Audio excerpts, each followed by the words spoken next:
Hey, True Believers, England Teen here with another episode of Comic Book Origins, where we talk about the first appearance of any comic book superhero, villain, team, or object for that matter. This time around, of course, we're talking about Iron Fist. Created during a time when basically every young lad like myself was into martial arts characters, and they watched Gil Kane, Roy Thomas, 1974, watching a kung fu movie starring Bruce Lee. It was called Five Fingers of Death. Said, hey, they just said something about Iron Fist. That'd be a cool name. We should do that. And Stan Lee said, hey, yeah, that's an excellent name. Let's make this comic book happen. Cool thing is actually they stole it from a character called John Amon, the Amazing Man. They stole his origin from that and kind of just said, hey, let's run with it. Unfortunately for the character, Iron Fist wasn't popular, so in order to save him from being canceled, they teamed him up with Power Man and Iron Fist. But with all that aside, let's take a look at the first appearance of Iron Fist, Marvel Premiere, number 15.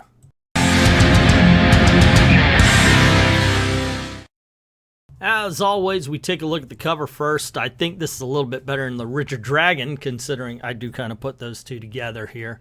Richard Dragon and Iron Fist. It's not iconic, but at least you can tell who the main star is and what the action is, if not what exactly is going on. He's kicking the crap out of a whole bunch of bad guys. What else do you need? Strange thing, it opens with a splash page, and there is a little bit of Stan Lee-isms. A shining new star in the flame-flecked Marvel heavens, planned, plotted, and polished by Roy Thomas and Gil Kane. But that's about it. Otherwise, it goes straight into Iron Fist's thought process. You're Iron Fist. You stand tensely, too tensely, aware of their eyes on you. UT, the hooded one, and his 4 dragon kings.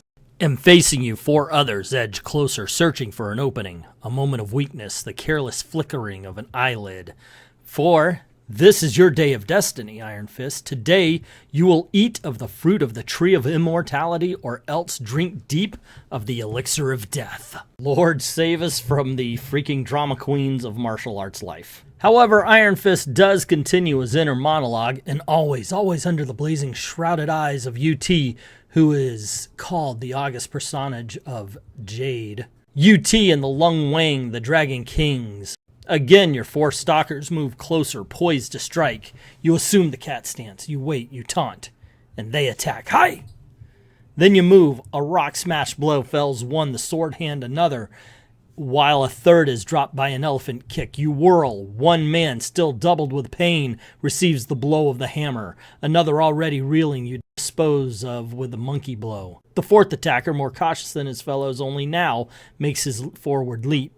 Still, he has merely delayed his punishment, not evaded it. A single lightning kick gives him sorrow to remember till the end of this days. And we basically see Iron Fist just beating up the 4 guys that were standing in front of him. But both the fight and the inner monologuing continues. But you have grown careless, Iron Fist, in allowing yourself even a moment's contemplation of the carnage your weapon limbs have wrought. For now, only a rush of air warns you of attack from a new quarter, and only thunderbolt reflexes and a second sword hand blow save you from the very fate you've oft dealt to others. Your eyes dart upward for an instant, expecting perhaps a fleeting glance of praise, to meet only with other eyes that say nothing. Thus you turn anew to your attackers, and divert the fury now boiling within you against them instead of UT.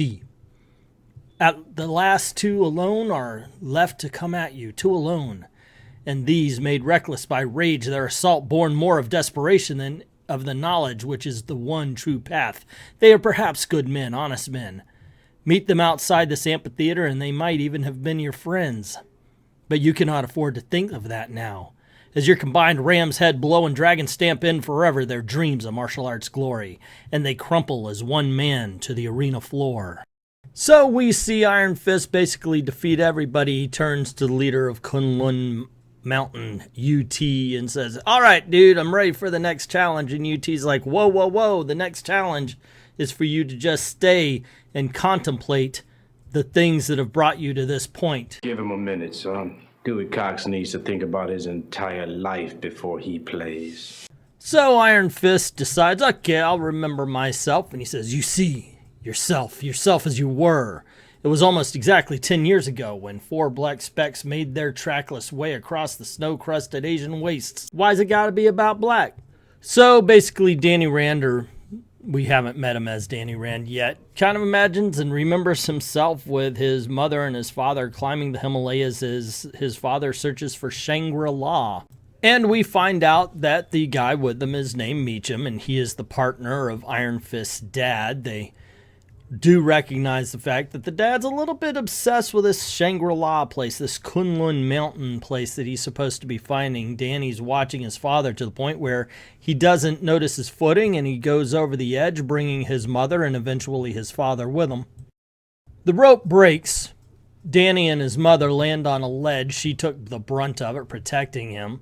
Above, you can see the father, and he's calling to Meacham to throw them a rope and do something. Meacham says, I'll do something, but you're not going to like it.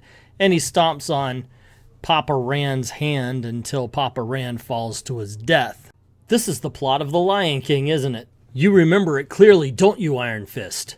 Your father fell for a long time, and the last you could see of him was a view of something very like a broken doll, caroming ludicrously from an outcropping of jagged rock. Now, personally, I kind of like the use of the black blood. This book so far has been a lot bloodier than what I thought it would be. But of course, in order to avoid the censors, it's in the shadows and darkened and all that kind of stuff. But it's a good touch. The family looks on as Meacham decides to gloat.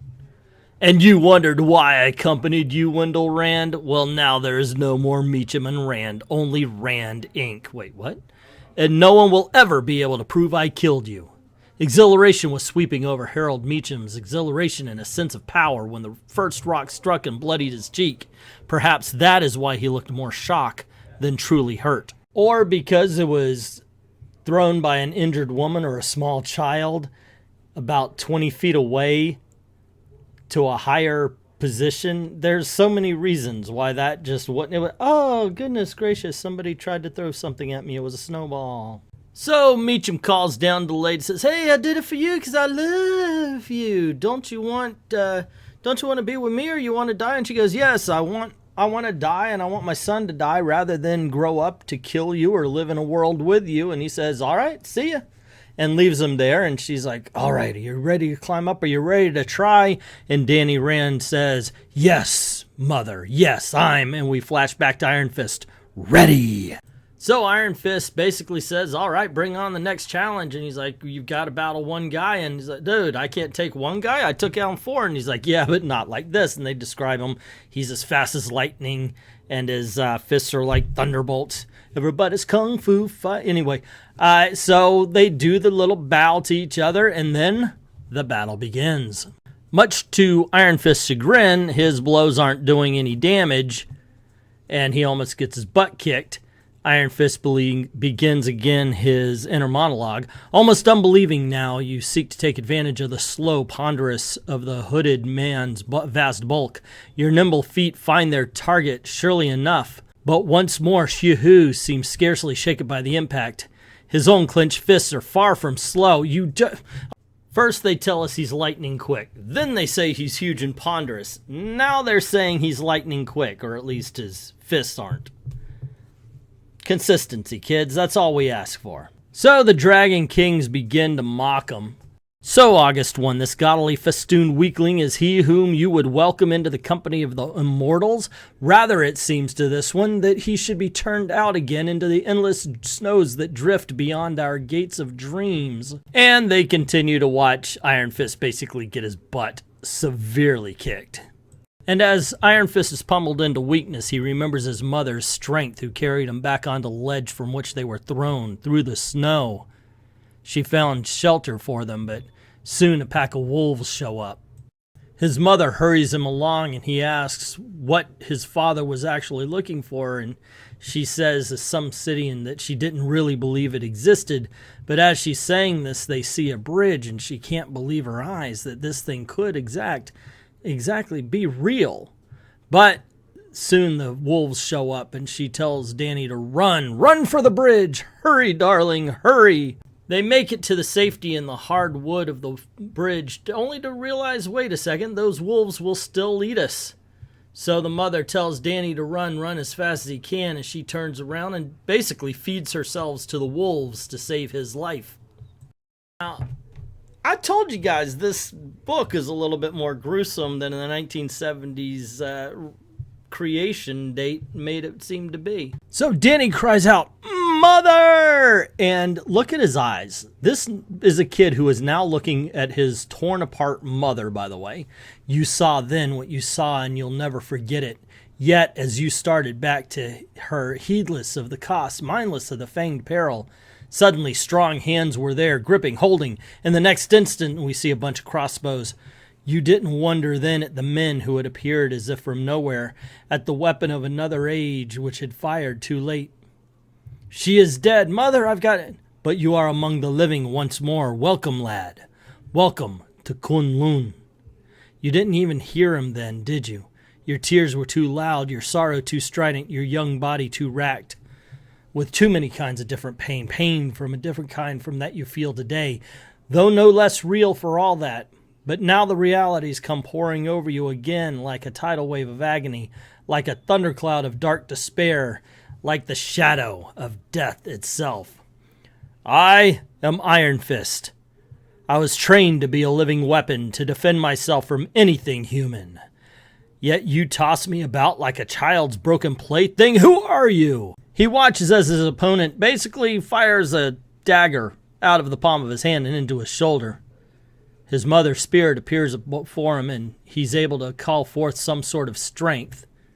You hear her voice once again from out of the past, and it dulls the pain you feel, dulls it into insensitivity, then oblivion. No longer do you feel the pain, and the blood which drops could easily belong to a child who perished 10 years ago.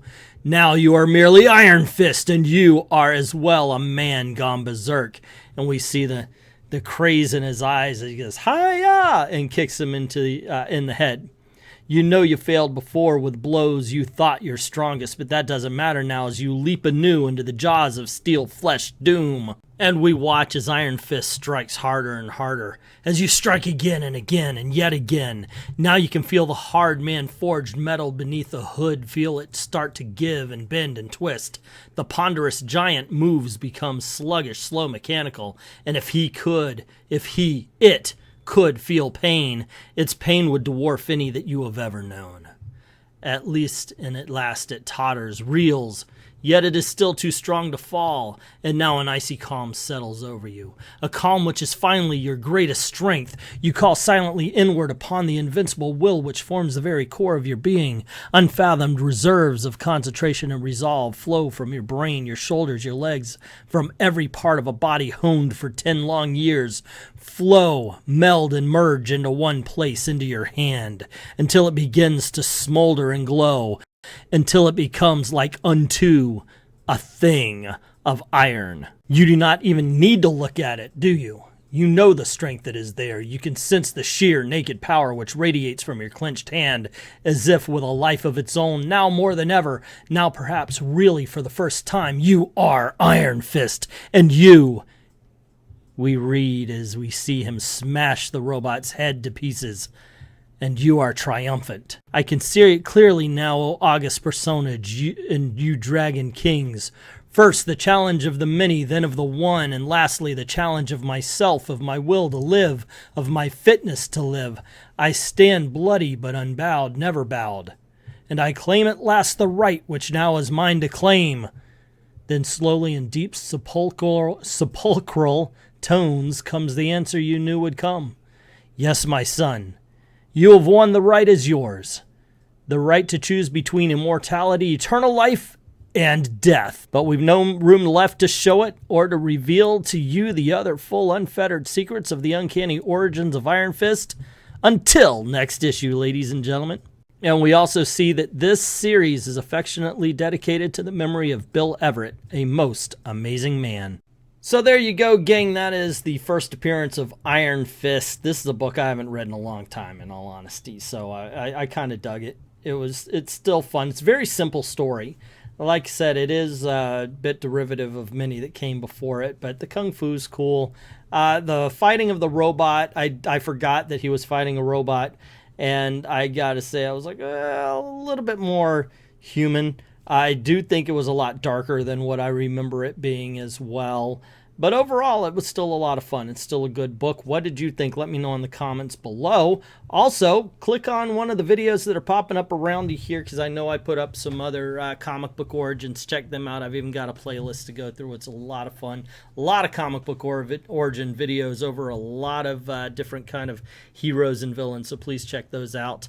And if you don't mind helping out the channel, click like, share, subscribe, ring the notification bell.